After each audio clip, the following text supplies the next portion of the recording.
नमस्कार दोस्तों, स्वागत है आपका घूमो विद सरोज पर। आज हम एक नए सफ़र का आरंभ करने वाले हैं। तो चलिए साथ में इस खूबसूरत सफ़र में खो जाए और लेह के सुंदर वादियों को साथ में एंजॉय करें। तो बिना किसी देरी के आइए शुरू करते हैं।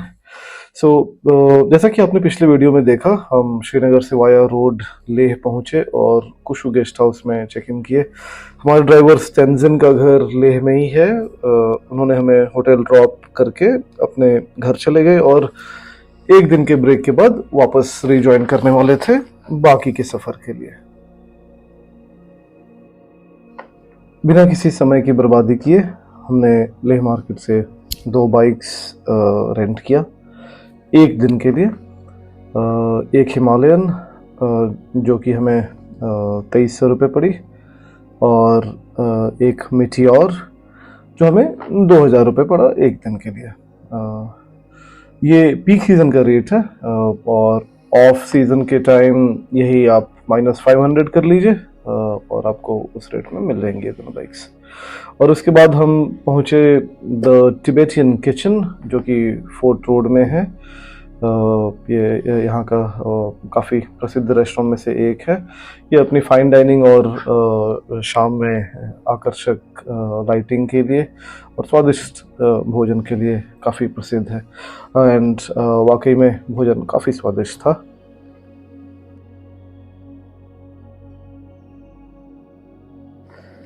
लेह एक अद्भुत और बहुत ही सुंदर टूरिस्ट डेस्टिनेशन है, और यहाँ पे आपको दूसरे टूरिस्ट डेस्टिनेशन से भीड़ काफ़ी कम मिलेगी।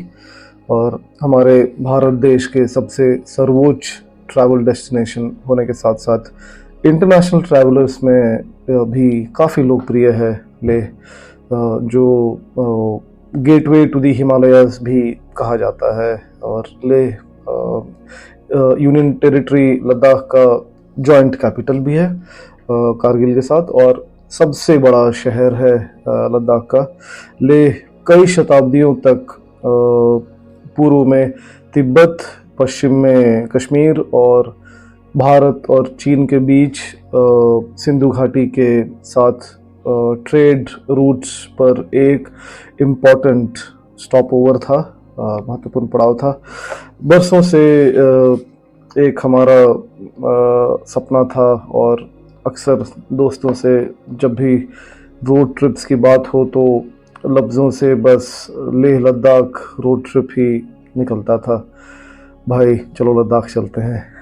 और फाइनली हम लेह लद्दाख में इन हिमालय की ऊंची बर्फीली पहाड़ों के बीच में थे, और हमारे लिए लेह में एक दिन बिताना अनिवार्य था ताकि हम यहाँ की परिस्थितियों से अनुकूल हो सके, एक्लिमेटाइज हो जाए, जो कि हमारे लद्दाख के ट्रिप के लिए बहुत ज़रूरी था।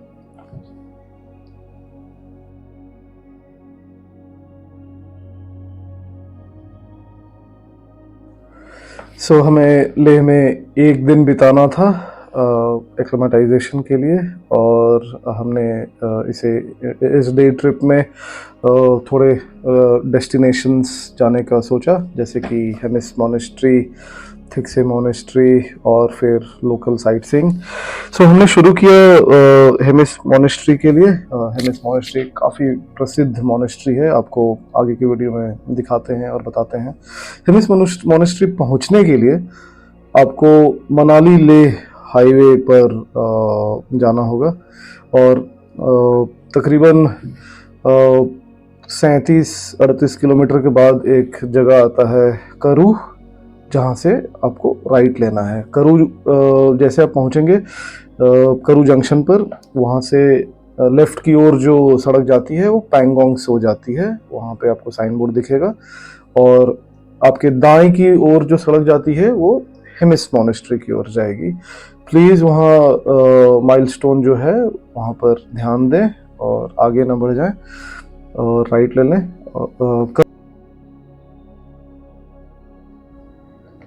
करू से हेमिस मोनेस्ट्री की दूरी कुछ 7 किलोमीटर है, और जैसे ही करू से हेमिस मोनेस्ट्री की तरफ आप मुड़ते हैं, आपको जो दृश्य देखने को मिलते हैं वो बिल्कुल आश्चर्यजनक है। यहाँ इंडस रिवर, सिंधु नदी अपनी फुल फोर्स में दिखाई देती है। हम रुक गए और कुछ तस्वीरें लेते हुए हम इस मोनेस्ट्री की ओर जाते रहे।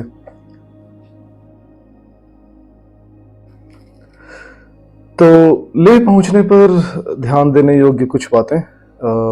सनस्क्रीन मैंडेटरी है। आप सीधे सनलाइट में एक्सेप्शनल हाइट्स पर घूम रहे होंगे, तो आपको खुद को प्रोटेक्ट करना बहुत ज़रूरी है, सो सनस्क्रीन लगाना आवश्यक है। इसके अलावा पानी हमेशा अपने साथ में ले जाइए। ऐसी हाइट्स पर डिहाइड्रेशन कठिन है और तेज़ी से होता है।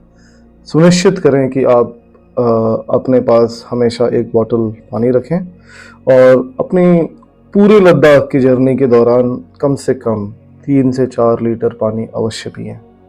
ठीक है।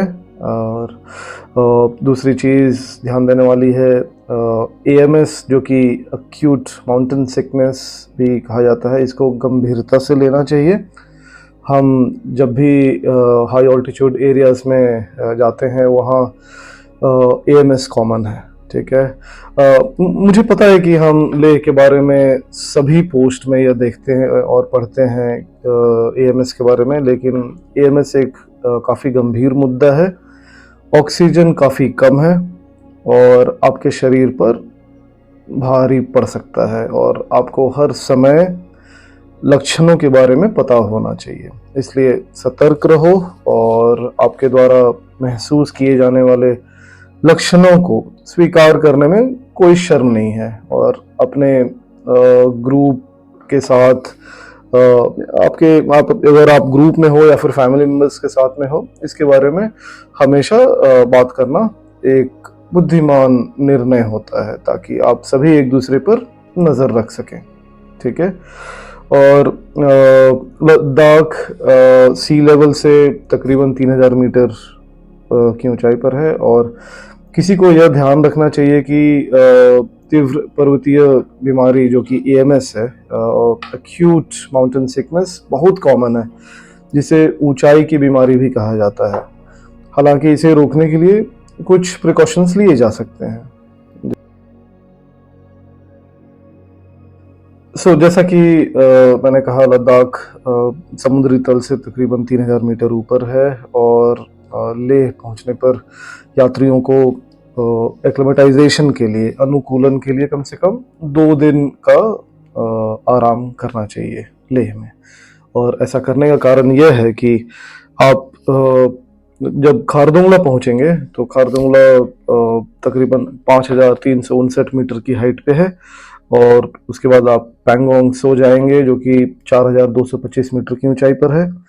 और जब आप उचित आराम कर चुके हों और अब लद्दाख की ऊंचाइयों के अनुकूल हों, तभी आप अपना जर्नी को आगे बढ़ाएं।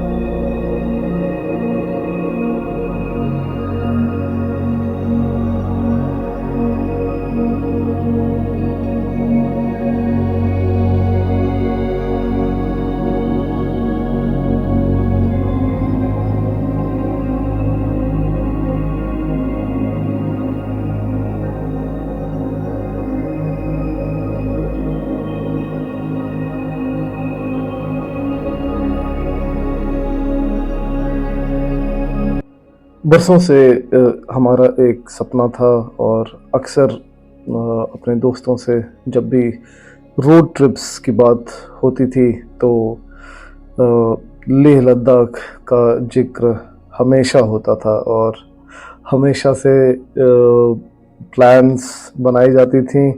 लेकिन अब इस बार फाइनली हम लेह लद्दाख में इन हिमालय की ऊंची बर्फीली पहाड़ों के बीच में थे और ये हमारे लिए एक अद्भुत क्षण था।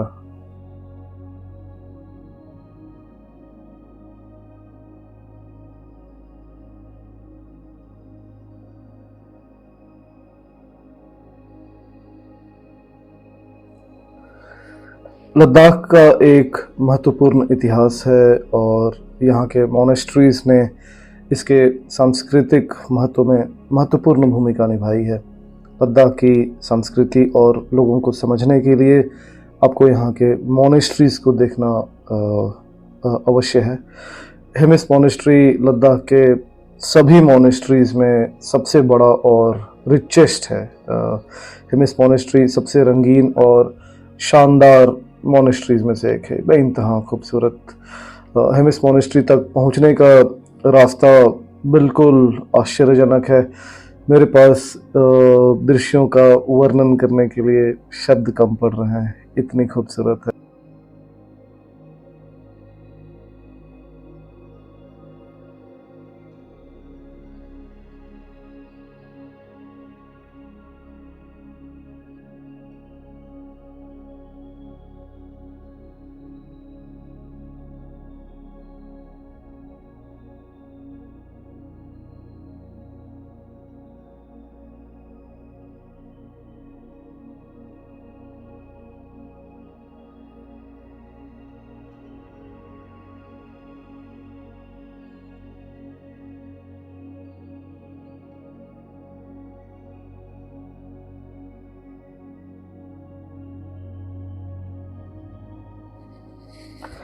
और हेमिस मोनेस्ट्री पहुंचने से थोड़ी दूरी पहले हमने कुछ बहुत ही खूबसूरत पेड़ों को रास्ते में देखा, जिनके पत्ते बिल्कुल येलो, मतलब एकदम पीली कलर में दिख रही थी और ये काफ़ी अद्भुत था, देखने में काफ़ी अलग। और हमने सोचा कि यहाँ पे बाइक्स रोक के थोड़े फ़ोटोज़ लेते हैं और उसके बाद हम लोग अपनी जर्नी को हेमिस मोनेस्ट्री की तरफ बढ़ाएंगे।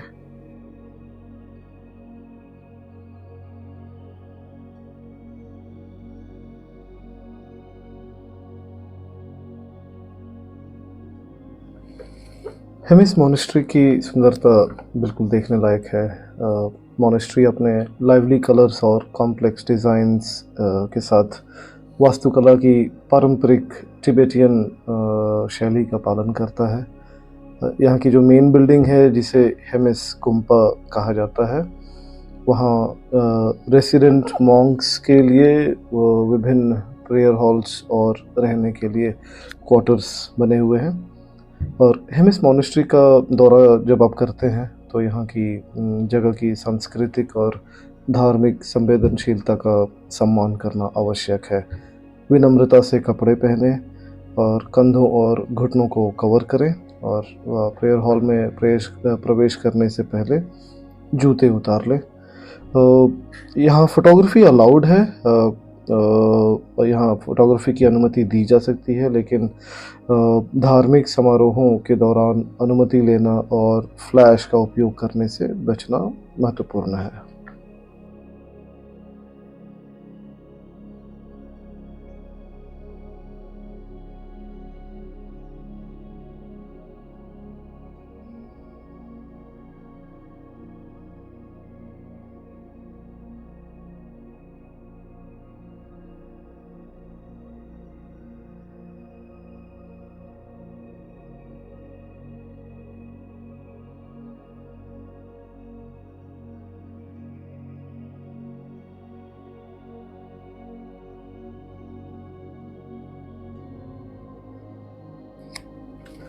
हम हेमिस मोनेस्ट्री से उसी रास्ते से लौटे जिस रास्ते से हम गए थे।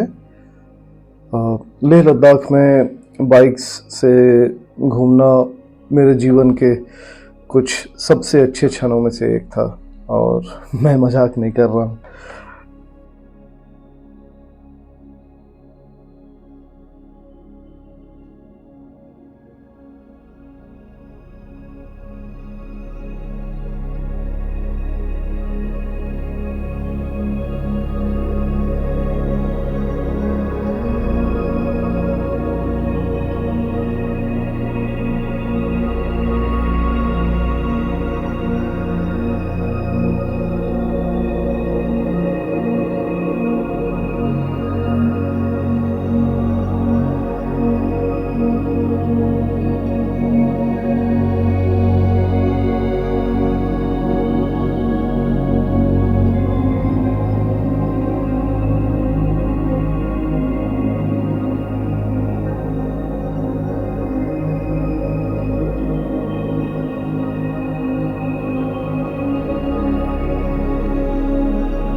हिमिस मॉनेस्ट्री से लौटने पर हमने थिक्से मॉनेस्ट्री के पास लंच के लिए एक हाईवे रेस्टोरेंट पे रुके, जहाँ हमें एक इंटरेस्टिंग फैक्ट पता चला, जो कि था लद्दाखी कैलेंडर में हर महीने की 8वीं, 15वीं और 23 तारीख को नॉन वेजिटेरियन फूड उपलब्ध नहीं होता है, ना कि बेचा जाता है, और इवन घरों में नॉनवेज नहीं बनाया जाता है। लेह में इसका सख्ती से पालन किया जाता है।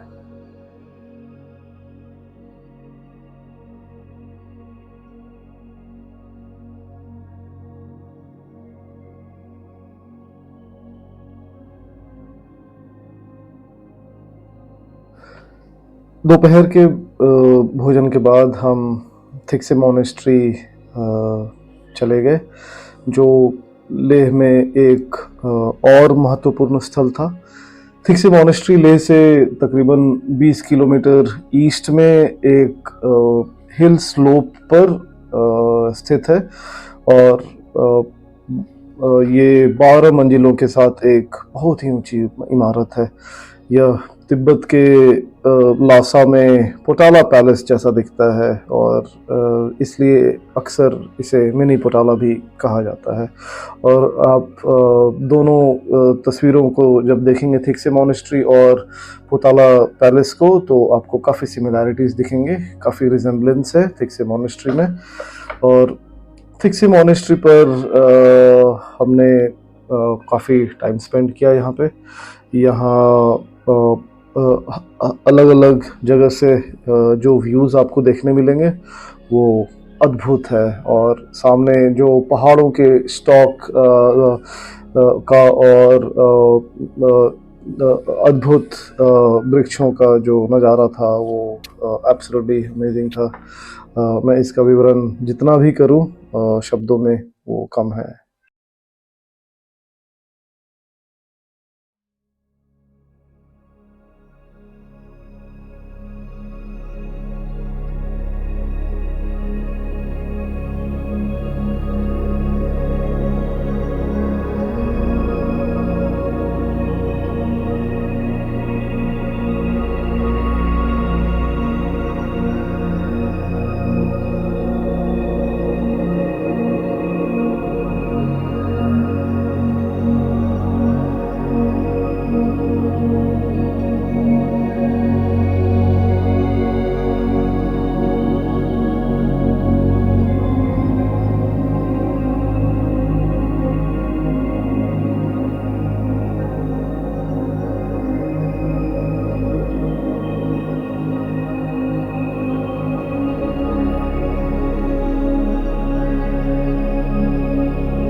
थिक्से मॉनेस्ट्री मेरी राय में थिक्से संभवतः पूरे लद्दाख में सबसे सुंदर मॉनेस्ट्रीज में से एक है।